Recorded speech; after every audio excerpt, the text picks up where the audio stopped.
Apoio Cultural Millennium, Centro de Línguas das Faculdades Trilógicas. Instituto de Ciência e Tecnologia Kepp e Pacheco, mantenedor das Faculdades Trilógicas Kepp e Pacheco e Nossa Senhora de Todos os Povos. Livraria Próton. Olá, telespectadores do nosso programa Stop a Destruição do Mundo. Hoje nós vamos estar abordando aqui na nossa programação uma temática da metafísica que é importantíssima, atualíssima e muito prática, que é a temática da essência e da existência. Como Kepp aborda isso na ciência que ele desenvolveu, a trilogia analítica.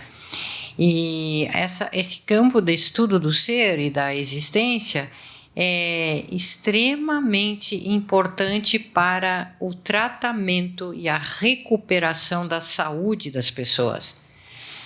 Saúde, qualidade de vida, equilíbrio social, até estendendo um pouco mais, equilíbrio geopolítico. Por quê?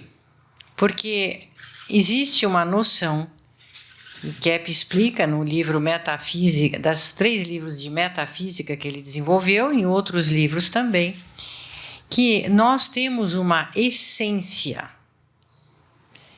boa, bela e verdadeira, que vem diretamente do Criador, e essa essência não somos nós que determinamos a substância dos seres, né? Então, Kepp desenvolveu isso ainda mais adiante na ciência da nova física ou energética. Ele expandiu isso e trouxe o estudo da essência dos seres e mesmo da existência para o campo da física. E esse estudo, ele pode mostrar o seguinte, que dependendo da nossa existência, o tipo de existência que nós levamos, nós podemos prejudicar seriamente a nossa essência e a essência dos seres às quais nós temos contato, dos quais nós estamos, enfim, ligados à nossa criação divina. Nós podemos, sim, deteriorar, prejudicar. Não vamos melhorar, porque tudo que Deus fez já foi perfeito. Esse evolucionismo foi questionado por Kepp e comprovado na ciência da nova física ou energética que esse conceito é errado. Tudo que vem das mãos do Criador já vem perfeito, mas a nossa existência, o tipo de vida, o tipo de hábitos, de valores, que é relativo à nossa vida no tempo e no espaço. Nossa existência aqui pode prejudicar muito todos os bens que nós temos, inclusive a nossa saúde. Então, nós temos aqui o Dr. Kepp conosco, criador da trilogia analítica, e temos os professores da faculdade trilógica.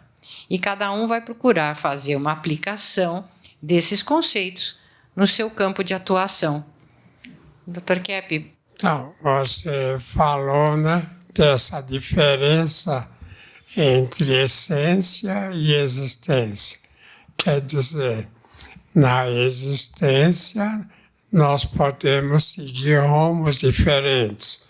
Por exemplo, o indivíduo estuda para ser médico, outros para serem psicólogos, outros para serem engenheiro. Quer dizer, o tipo de atividade de trabalho é muito variável. Então, é diferente um trabalho de outro trabalho. Mas, vamos dizer, nos princípios de vamos dizer, da parte da física, ou então a parte da questão de energética, Eu pus o nome de energética para mostrar que a física, estudando só a parte material, é totalmente incompleta. que a parte material até secundária, que o importante é a parte interna. A gente pode chamar de espiritual, mas é a parte do ser humano que pensa, que tem ideias, a parte do conhecimento. Essa parte vamos dizer, diferente na aplicação, mas na essência vem da mesma estrutura.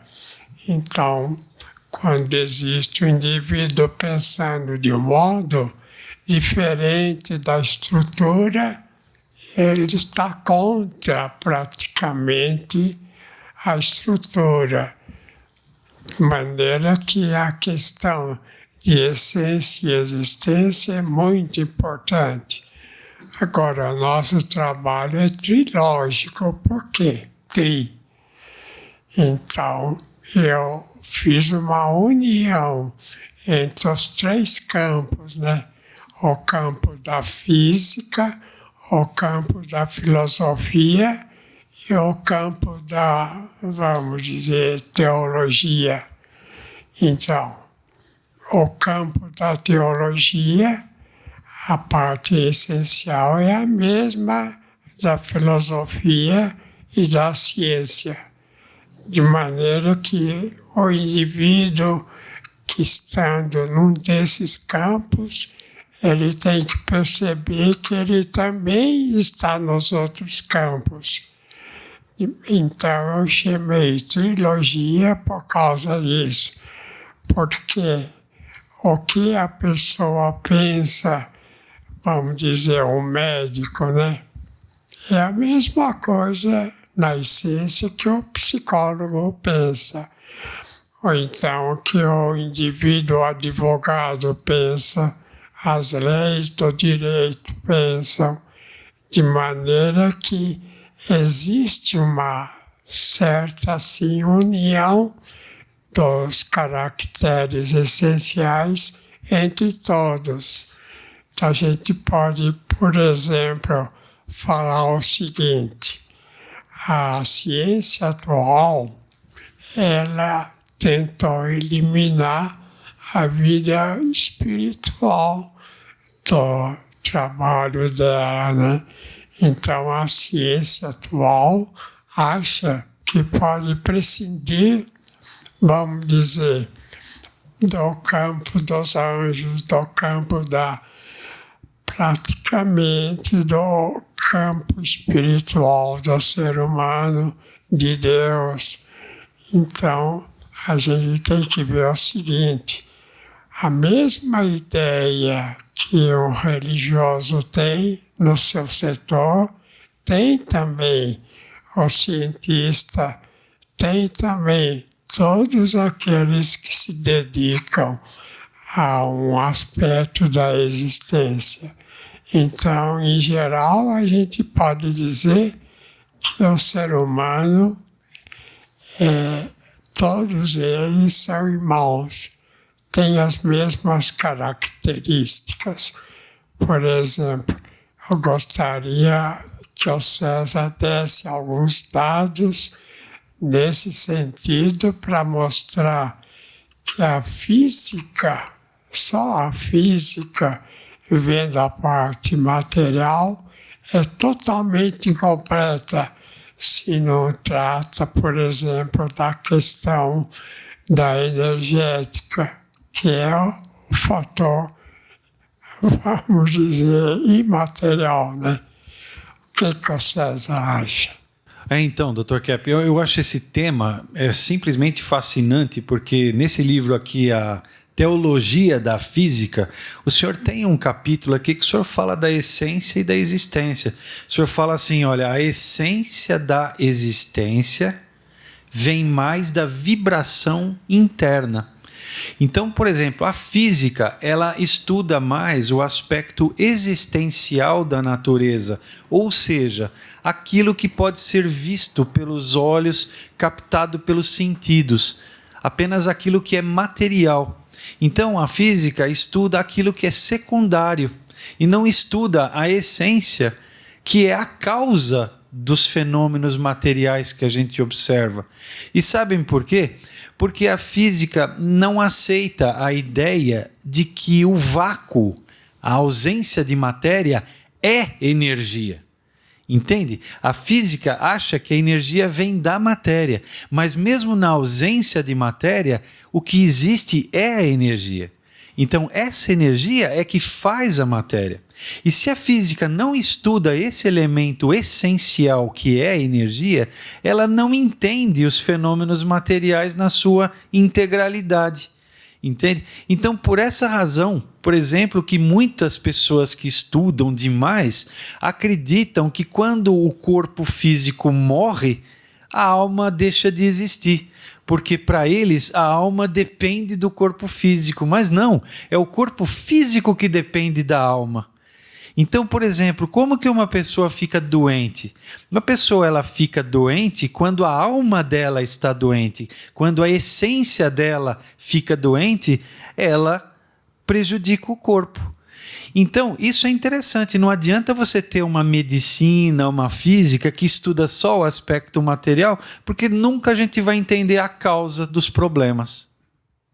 Então, a gente pode entrar agora nessa parte, né? Na parte espiritual, na parte da questão das doenças. Então, seria interessante verificar isso, que a doença, toda doença vem da alma, né? Que não existe nenhuma doença a não ser as bactérias que pululam aí pelo mundo, mas é uma exceção.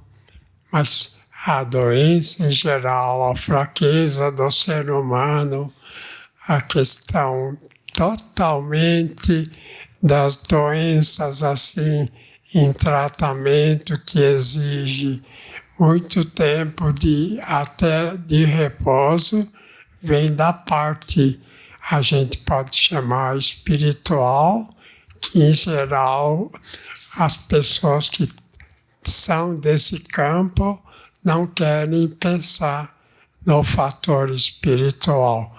O que a doutora Julieta acha? É isso mesmo. Na medicina hoje, infelizmente, a parte da essência, do bom, do belo, do verdadeiro, não é considerado. Fica mais no corpo, na fisiologia. Então, não faz um tratamento completo. E se nós formos ver o tratamento da alma, ele que tem essa efetividade, ele que traz a cura. Então, nós vemos muito isso, quando a pessoa começa a conscientizar os hábitos na existência, que ela pensa mal, que ela sente coisas erradas e que ela faz coisas erradas, aí começa, então, a chance dela restaurar a saúde que está lá no interior dela. Então, vendo a odontologia, por exemplo, é o mesmo fator. Então, é muito difícil a pessoa pensar que é o problema com os dentes, pode vir na parte psíquica. A doutora Heloísa tem alguma ideia? Então, na odontologia não se vê essa parte da causa principal das doenças bucais, que é psíquica, né? Que é ligada à parte espiritual. Eu sou formada há 41 anos e eu sempre aprendi trilogia analítica para aplicar, né, no tratamento. É impressionante como dá para ver essa relação. Se a pessoa for muito raivosa, né, muito assim, furiosa, muito tensa, ela forma cáries, inflama a gengiva, pode ter aftas, né, também por ansiedade. E a questão também, a própria doença da gengiva, que a pessoa chega a ficar com os dentes soltos, né, e acaba perdendo dentes, que é muito comum na humanidade, a causa principal é emocional. Então, isso não é visto na odontologia. Então, como que vai ajudar na prevenção e no tratamento das doenças bucais se não se trata da principal causa, que é emocional? é muito importante essa visão correta, né, da causa das doenças bucais. Então, agora podemos passar, por exemplo, para a questão espiritual, né? A questão da religiosidade. Então, vamos ver com o Sidney, que tem curso, inclusive, de teologia, como é que ele vê essa questão. Dr. Kepp, eu quero aproveitar para mostrar este seu livro, Escravidão e Liberdade. Podemos dizer que quando a pessoa, em sua existência, vive de acordo com a sua essência, ele é livre. Mas, se em sua existência ele vive fora de sua essência, ele está escravizado. E nesse sentido, é fundamental lembrar a espiritualidade. O ser humano, de per si, é um ser espiritual. Isso está em sua essência. Para que a pessoa possa viver bem, uma vida de liberdade, inclusive, é fundamental que ela tenha essa consciência, a consciência de sua espiritualidade. Então, essa questão da crença, por exemplo, no Criador, né, de Deus, a ciência, em geral, materialista atual, não quer colocar a questão da criatividade, a questão da criação divina, porque quer excluir a questão, vamos dizer, de Deus.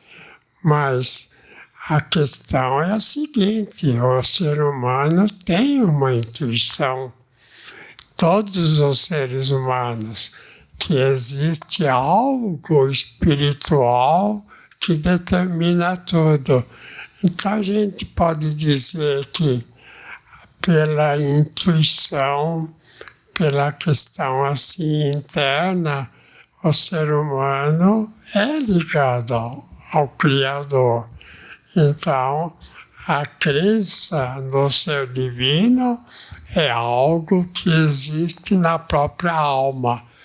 Quer dizer, o que o pensamento tem, o que a ideia tem, o que até, vamos dizer, essa questão toda de conhecimento existe também a crença, a ideia, o sentimento da existência da criação. Então, há um erro muito grande na ciência moderna, inclusive no direito, né, de excluir a questão espiritual. Então, indo para esse campo, o que o doutor Rodrigo vê de falha, né, no direito? A questão do direito é muito parecida com o que acontece com a física e com a medicina. O direito estuda somente a questão exterior do comportamento do fenômeno, aquilo que vem de fora, dos sentidos externos.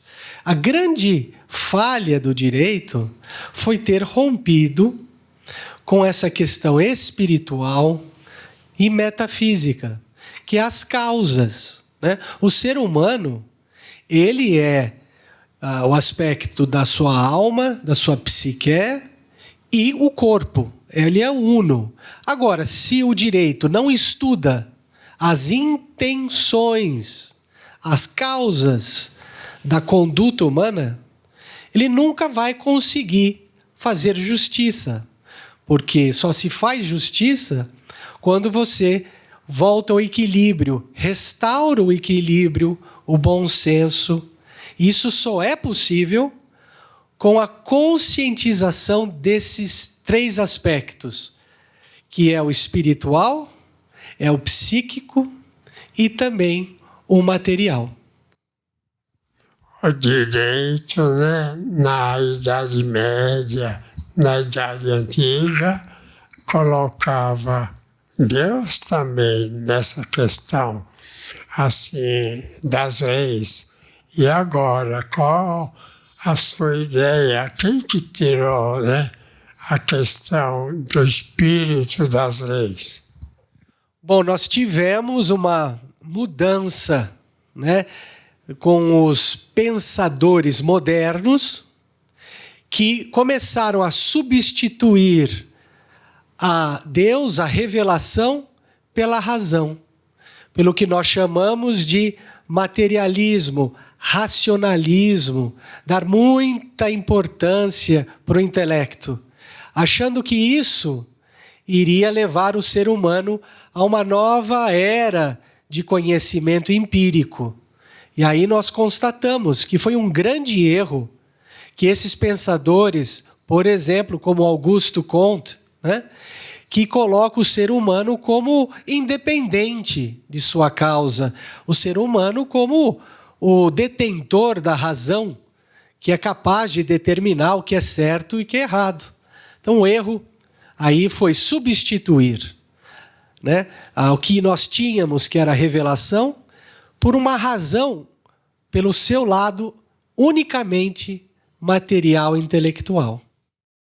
O que é interessante é o seguinte: existe uma ideia geral de que o ser humano é livre para pensar o que ele quiser, para, assim, no pensamento, na ideia, ele pode ter um desenvolvimento de qualquer ideia, inclusive errada, né?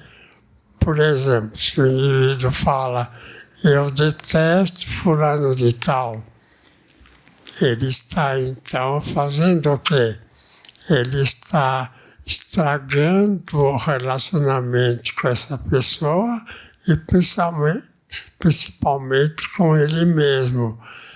Cada atitude de raiva que o ser humano tem, qualquer atitude assim, contra a realidade, ou assim, qualquer ideia que o ser humano tenha, assim, no sentido errado, de não seguir o caminho certo, ele está prejudicando a ele próprio.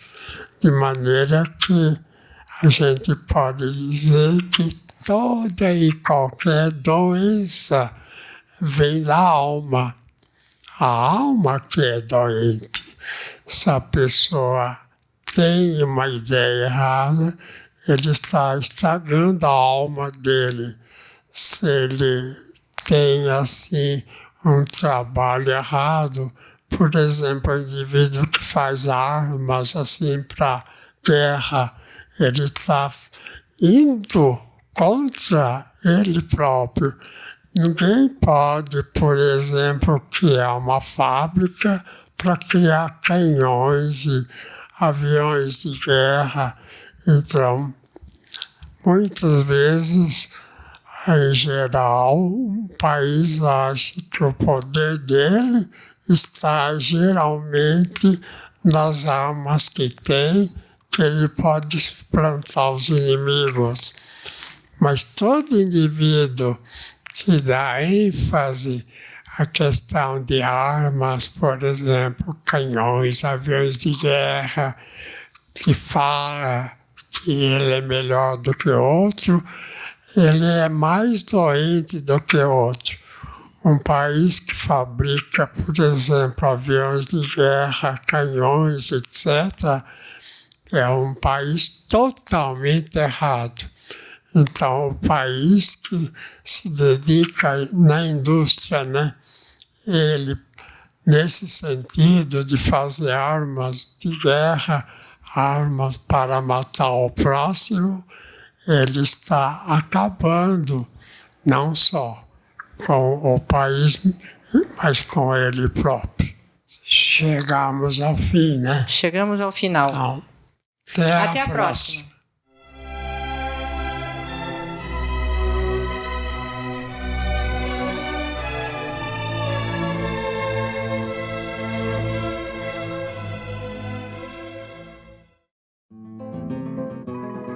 Você sabe o verdadeiro significado da palavra Brasil? Brasil, nome que significa Terra Prometida, Ilha da Felicidade, Terra dos Bem-aventurados. E não um derivado da madeira vermelha aqui encontrada, pau-brasil. E sabe o que o Brasil representa para o futuro do planeta? As profecias e previsões sobre o Brasil, feitas por literatos, reis, filósofos, pensadores, cientistas, todas apontam um futuro radioso para a nossa pátria. O Brasil deverá ser o líder do novo mundo que surge precisamente agora, a Era de Ouro da humanidade, Quinto Império. Conheça a verdadeira história do Brasil, que não nos é contada nos livros das escolas. História Secreta do Brasil. www.livrariaproton.com.br. Proton Editora, a editora oficial das Faculdades Trilógicas, Kepp e Pacheco.